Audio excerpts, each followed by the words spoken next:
दोस्तों स्वागत है आपको अपना यूट्यूब चैनल ज्ञान गुरु स्टडी चैनल पर। तो पहले हम लोग जो कि प्लेटफॉर्म बुक से 7 टेस्ट सीरीज देख चुके थे, तो आज देखते हैं 8वां टेस्ट सीरीज। जो कि 8वां टेस्ट सीरीज का पहला क्वेश्चन है दुनिया की सबसे महंगी करेंसी कौन से देश की है। तो दुनिया की सबसे महंगी करेंसी जो कि है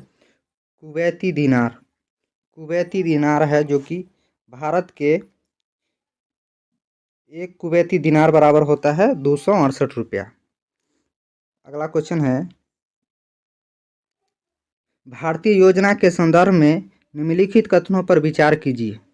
भारतीय योजना के संदर्भ में निम्नलिखित कथनों पर विचार कीजिए। तो ये है, द्वितीय पंचवर्षीय योजना ने भारी उद्योगों की स्थापना पर बल दिया, ये सही है। तृतीय पंचवर्षीय योजना ने औद्योगिकरण की नीति के रूप में आयात प्रतिस्थापन की अवधारणा को प्रारंभ किया, ये भी सही है। ये दोनों सही है, तो इसका सही उत्तर है ऑप्शन सी, 1 और 2 दोनों सही।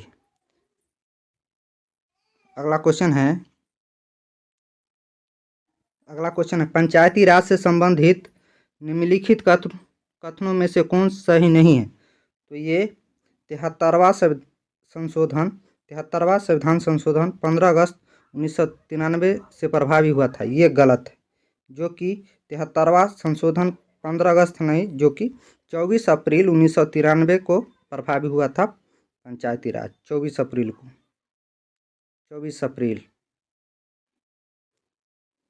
अगला क्वेश्चन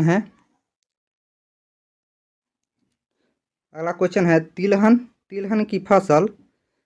तिलहन की फसल से संबंध में दिए गए कथनों पर विचार कीजिए।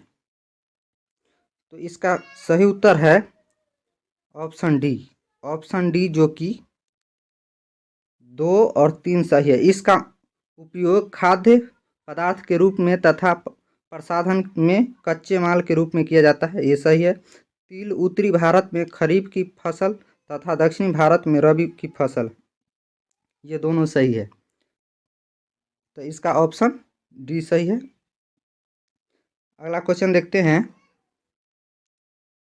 अगला क्वेश्चन है, steel authority of India limited का नए अध्यक्ष कौन बने। तो स्टील अथॉरिटी ऑफ इंडिया के अध्यक्ष बने हैं अमरेंदु प्रकाश, इसका सही उत्तर है अमरेंदु प्रकाश बने सेल का अध्यक्ष अमरेंदु प्रकाश। अगला क्वेश्चन है, भारतीय संविधान नागरिकों को कितने प्रकार के मौलिक अधिकार प्रदान करता है। तो भारतीय संविधान जो कि 6 प्रकार के मौलिक अधिकार प्रदान करता है, 6 प्रकार के। अगला क्वेश्चन है, किस भारतीय जलप्रपात में राजा रानी रॉकेट और रोरर नामक 4 अलग अलग झरने हैं। तो ये है जोग, जो गरसोप्पा जो सारावती नदी पर है कर्नाटक में, उस पे राजा रानी रॉकेट और रोरर नामक 4 झरने हैं, तो जोग नदी पर। अगला क्वेश्चन है, पुरापाषाण काल में लोग कहाँ रहते थे। तो पुरापाषाण काल में लोग जो कि पहाड़ की कंदारों में रहते थे, इसका सही उत्तर है पहाड़ की कंदराओं में। अगला क्वेश्चन है, संसार में सबसे बड़ा डेल्टा बनाती है। तो संसार में सबसे बड़ा डेल्टा कौन नदी बनाती है, जो कि गंगा नदी, इसका सही उत्तर है गंगा नदी, जो कि सबसे बड़ा डेल्टा बनाती है। और सबसे बड़ा डेल्टा जो कि सुंदरबन डेल्टा, जो कि पश्चिम बंगाल में। अगला क्वेश्चन है, बैडमिंटन का नेट जमीन से कितनी ऊंचाई पर रहता है। तो बैडमिंटन का नेट जो कि जमीन से 1.55 मीटर की ऊंचाई पर रहता है, ऑप्शन बी, इसका सही उत्तर है 1.55 मीटर की ऊंचाई पर रहता है। अगला क्वेश्चन है, निम्नलिखित कथनों में से कौन सा सही है। तो ये भारतीय संविधान संध्यात्मक है, इसका सही उत्तर है भारत एक संसदात्मक प्रजातंत्र है, ऑप्शन डी, इसका सही उत्तर है भारत एक संसदात्मक प्रजातंत्र है। अगला क्वेश्चन है, मर्रे डार्लिंग नदी बेसिन निम्न में से किस देश में है? तो मर्रे और डार्लिंग नदी जो कि ऑस्ट्रेलिया में स्थित है। ऑस्ट्रेलिया की सबसे बड़ी नदी जो कि डार्लिंग नदी है, ऑस्ट्रेलिया में स्थित है। और ऑस्ट्रेलिया ने अभी आईसीसी वनडे क्रिकेट जो कि जीता है वर्तमान में अपने भारत को हरा के। और ऑस्ट्रेलिया की राजधानी जो कि कैनबरा है। ऑस्ट्रेलिया की जो कि कंगारू पशु है। अगला क्वेश्चन है, संविधान के किस अनुच्छेद में राज्यों द्वारा प्राथमिक शिक्षा मातृभाषा में दिए जाने का प्रावधान है? तो ये है अनुच्छेद 350 के 1 में। 350 के 1 में राज्यों द्वारा प्राथमिक शिक्षा मातृभाषा में प्रदान किए जाने का प्रावधान है, अनुच्छेद 350 के। अगला क्वेश्चन है, विश्व में सर्वप्रथम विधि संहिता बनाने वाला राजा था? तो विश्व में सर्वप्रथम विधि संहिता बनाने वाला राजा था हम्मुराबी। इसका सही उत्तर है हम्मुराबी। अगला क्वेश्चन है, निम्नलिखित में से कौन से राष्ट्रपति लगातार 2 कार्यकाल के दौरान राष्ट्रपति पद पर बने रहे? तो ये डॉक्टर राजेंद्र प्रसाद जो कि 2 बार कार्यकाल पर राष्ट्रपति पद पर बने रहे थे। अगला क्वेश्चन है, गुलाबों की लड़ाई हुई थी। तो गुलाबों की लड़ाई किस देश में हुआ था? तो ये इंग्लैंड में हुआ था गुलाबों की लड़ाई। अगला क्वेश्चन है, बुकर सम्मान से सम्मानित प्रथम भारतीय महिला कौन है? तो बुकर सम्मान से सम्मानित प्रथम भारतीय महिला है अरुंधति राय, जिनका पुस्तक है the God of small things, इनको बुकर सम्मान मिला था 1997 में। अरुंधति राय जो कि बुकर सम्मान से सम्मानित प्रथम भारतीय महिला है। अगला देखते हैं आगे, विश्व स्वास्थ्य संगठन WHO का मुख्यालय कहाँ है? तो WHO का मुख्यालय जो कि जेनेवा में है। और WHO की स्थापना जो कि 7 अप्रैल 1948 को हुआ था। 7 अप्रैल 1948 को हुआ था WHO की स्थापना। और WHO के मुख्यालय जेनेवा में। अगला क्वेश्चन है, दिल्ली समझौता के दौरान ब्रिटिश भारत का वायसराय कौन था? दिल्ली समझौता के दौरान ब्रिटिश भारत का वायसराय लॉर्ड इरविन था। इरविन समझौता को ही जो कि दिल्ली समझौता के नाम से जाना जाता है, जो कि 1931 में हुआ था महात्मा गांधी और इरविन के बीच। अगला क्वेश्चन है, रूस का मैनचेस्टर किसे कहा गया?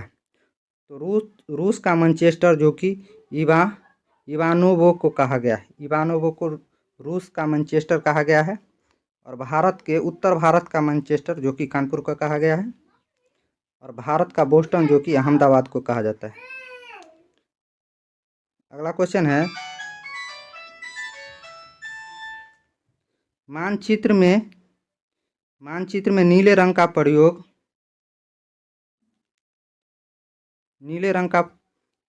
किसके प्रदर्शन में होता है? तो ये नदी के प्रदर्शन में। मानचित्र में नीले रंग का प्रयोग नदी के प्रदर्शन में होता है।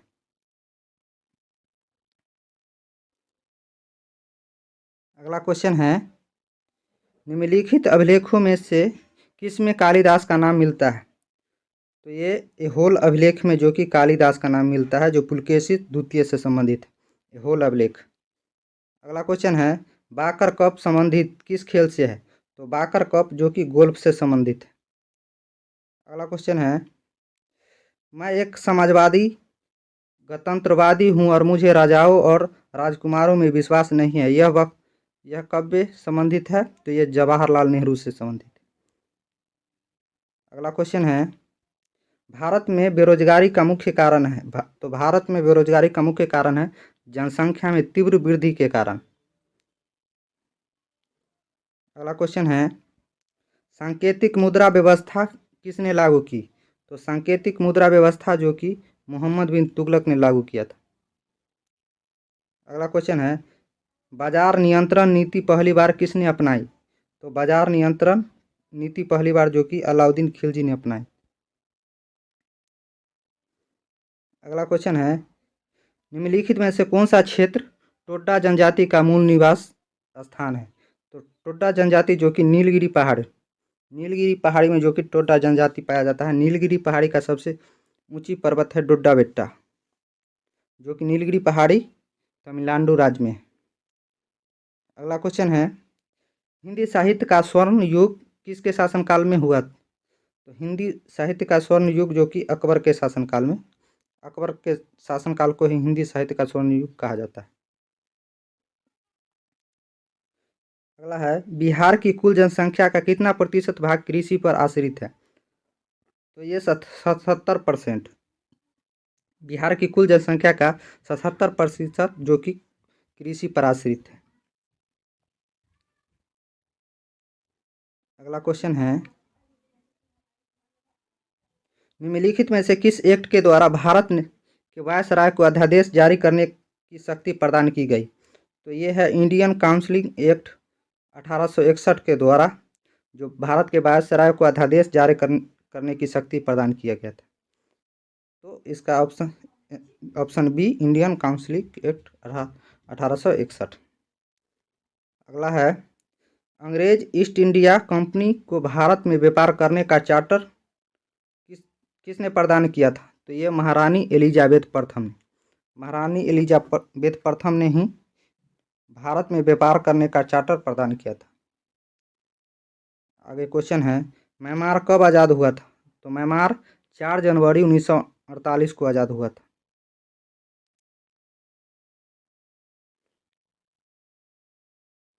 अगला क्वेश्चन देखते हैं, भारत में लॉर्ड कॉर्नवालिस ने कौन सी प्रथा प्रारंभ की? तो ये अस्थाई बंदोबस्त जो कि लॉर्ड कॉर्नवालिस ने प्रारंभ किया था। अगला क्वेश्चन है, बंगाल के प्रथम गवर्नर जनरल कौन था? तो ये बारेंग हेस्टिंग्स जो कि बंगाल के प्रथम गवर्नर जनरल था। आगे देखते हैं, सती प्रथा किसके अंतर्गत समाप्त की गई थी? तो सती प्रथा जो कि बंगाल अधिनियम भाग 17 के द्वारा समाप्त किया गया था। आगे है, मई 2023 में इसरो के द्वारा कौन सा नाभिक उपग्रह को सफलतापूर्वक लॉन्च कर जियोक्रोसिंग ट्रांसफॉर्मर ऑर्बिट में स्थापित किया गया था? तो ये है NVS 01। अगला क्वेश्चन है, निम्न में से कौन संविधानोत्तर संस्था है? जो संविधान में चर्चा नहीं है, ये नीति आयोग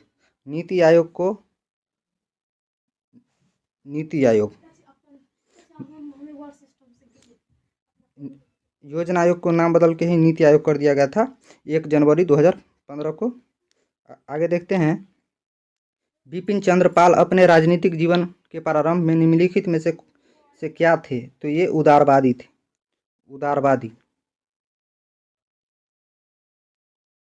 आगे है, सितंबर 2023 में किस भारतीय को 65वां रेमन मैग्सेसे पुरस्कार से सम्मानित किया गया है?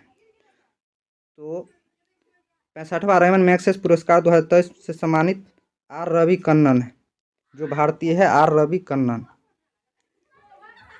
आगे क्वेश्चन है, 95 अकादमी पुरस्कारों में किस भारतीय फिल्म ने सर्वश्रेष्ठ वृत्त चरित्र लघु फिल्म श्रेणी में ऑस्कर पुरस्कार जीता है?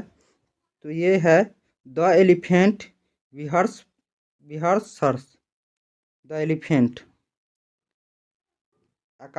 ऑस्कर पुरस्कार को ही अकादमी पुरस्कार कहा जाता है। आगे है, इंडियन एसोसिएशन की स्थापना किसने की? तो इंडियन एसोसिएशन की स्थापना सुरेंद्रनाथ बनर्जी ने किया था। अगला है, निम्नलिखित देशों के मुद्राओं के संदर्भ में गलत विकल्प है। तो ये है ग्रेट ब्रिटेन की यूरो मुद्रा नहीं है, जो कि पाउंड है। ब्रिटेन की मुद्रा पाउंड है, यूरोपीय संघ की मुद्रा है यूरो। ये गलत है। अगला क्वेश्चन है, जून 2023 को भुवनेश्वर के कलिंगा स्टेडियम में भारतीय फुटबॉल टीम ने किस देश को हराकर intercontinental football club cup tournament जीता? तो ये लेबनान को हराकर जो कि भारतीय फुटबॉल टीम ने इंटरकॉन्टिनेंटल फुटबॉल टूर्नामेंट जीता है। अगला है एकात्माद उद दौला। एतमाद उद दौला का मकबरा किससे संबंधित है? तो ये जहांगीर से संबंधित है, जहांगीर से संबंधित है। आगे है to a hunger free world. To a hunger free world पुस्तक के लेखक कौन है? तो ये पुस्तक के लेखक है M S Swaminathan. M S Swaminathan जो कि हरित क्रांति के लिए जाने जाते हैं, हरित क्रांति के जनक कहा जाता है एम एस स्वामीनाथन को। आगे है भारत के महान ज्योतिषाचार्य आर्यभट्ट का बिहार के किस नगर से गहरा संबंध है? तो ये पाटलिपुत्र से, पाटलिपुत्र में ही उनका जन्म हुआ था आर्यभट्ट का। अगला क्वेश्चन है हिटलर के किस देश पर आक्रमण के परिणाम स्वरूप द्वितीय विश्व युद्ध आरंभ हुआ था? हिटलर के किस देश पर आक्रमण के परिणाम स्वरूप द्वितीय विश्व युद्ध आरंभ हुआ था? तो ये पोलैंड, जर्मनी द्वारा पोलैंड पे आक्रमण, जो कि हिटलर ने पोलैंड पे आक्रमण कर दिया था। तो द्वितीय विश्व युद्ध जो कि 1939 से 45 तक चला, 1939 से 45 तक द्वितीय विश्व युद्ध। प्रथम विश्व 1914 से 18 तक। अगला क्वेश्चन है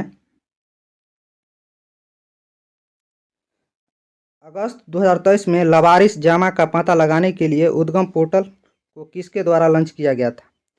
तो अगस्त 2023 में लवारिस जामा को पता लगाने के लिए उद्गम पोर्टल जो कि आरबीआई द्वारा, भारतीय रिजर्व बैंक द्वारा लॉन्च किया गया है, उद्गम पोर्टल। अगला क्वेश्चन जो कि लास्ट क्वेश्चन है 23 अगस्त 2023 को किस भारतीय खिलाड़ी को भारतीय निर्वाचन आयोग द्वारा राष्ट्रीय आइकन नियुक्त किया गया है? तो ये है सचिन तेंदुलकर। सचिन तेंदुलकर को भारतीय खिलाड़ी को भारतीय निर्वाचन आयोग द्वारा राष्ट्रीय आइकन नियुक्त किया गया है, सचिन तेंदुलकर को। धन्यवाद दोस्तों, हमने 50 क्वेश्चन करवा दिए हैं जीके के। अच्छा लगे तो प्लीज़ सब्सक्राइब और कमेंट करके बताएं कि कैसे और बेहतर किया जाए।